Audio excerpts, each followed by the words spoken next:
Dados da Central Nacional de Denúncias de Crimes Cibernéticos da SaferNet concluíram um aumento nas denúncias de neonazismo praticadas nas redes. Em 2021, a instituição recebeu 14.476 denúncias, número 60,7% maior que os registros feitos no ano anterior. Esse tipo de atividade vem crescendo na internet desde o primeiro ano de pandemia. Além de neonazismo, pornografia infantil e LGBTfobia também registraram aumento de denúncias entre 2020 e 2021. E para falar sobre o assunto, convidamos Wagner Romão, professor do Departamento de Ciência Política da Unicamp. Em conversa com Afonso Bezerra, ele analisa os dados e traça um paralelo sobre os impactos dessas ações diante do contexto político atual. Confira. Entrevista Central. Olá, a Entrevista Central trata de um assunto preocupante hoje, a apologia ao nazismo no Brasil. Para tratar sobre este assunto, recebemos o professor do Departamento de Ciência Política da Unicamp, Wagner Romão. Bem-vindo, professor. Muito obrigado. Estamos às ordens. Professor, dados do projeto SaferNet, que reúne denúncias de crime de ódio na web, registrou um aumento do número de denúncias contra páginas que fazem apologia ao nazismo no Brasil. A que se deve este aumento na sua avaliação? A gente sabe que grupos de extrema-direita nunca deixaram de existir no Brasil. Mas o que nós estamos vivendo realmente é um período, né, que se agudizou nesses anos de governo Bolsonaro, em que há uma grande permissividade para esse tipo de manifestação nazista, sempre entendendo que o nazismo, quer dizer, tudo aquilo que envolve machismo, racismo, violência, a tentativa de aniquilação, né, de um inimigo político. Então eu penso que o que está acontecendo é exatamente isso. Há uma reação de setores ultraconservadores, de extrema-direita, que a gente já vinha vendo na sociedade brasileira e que se agudizou nesse período do governo Bolsonaro. Há quem afirme que o bolsonarismo flerta com elementos do nazismo, inclusive em encontros oficiais. Qual a leitura do senhor sobre esta afirmação?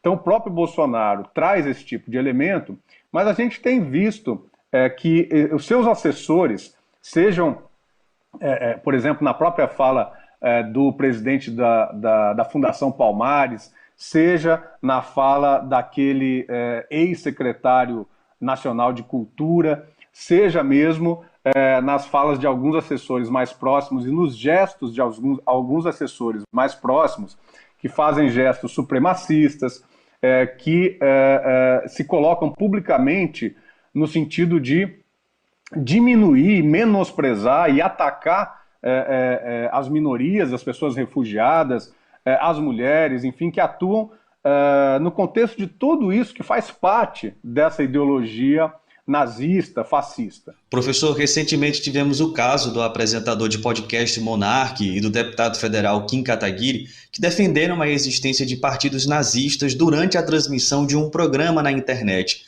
Como a web se transformou em um ambiente favorável a estes crimes? De fato, a internet, e sobretudo essa internet 2.0, 3.0, 4.0, né? Quer dizer, o avanço dessa interatividade que a internet veio propiciando nos últimos 15 anos, nos últimos 10 anos, isso incentiva, né, o aparecimento desse tipo de figura pública que vai trabalhar no sentido de criar polêmica, que vai ganhar dinheiro, inclusive, com a criação de polêmicas e de temas, né, que antes eram muito reservados. Como a sociedade brasileira pode reagir e se defender desses casos de apologia ao nazismo?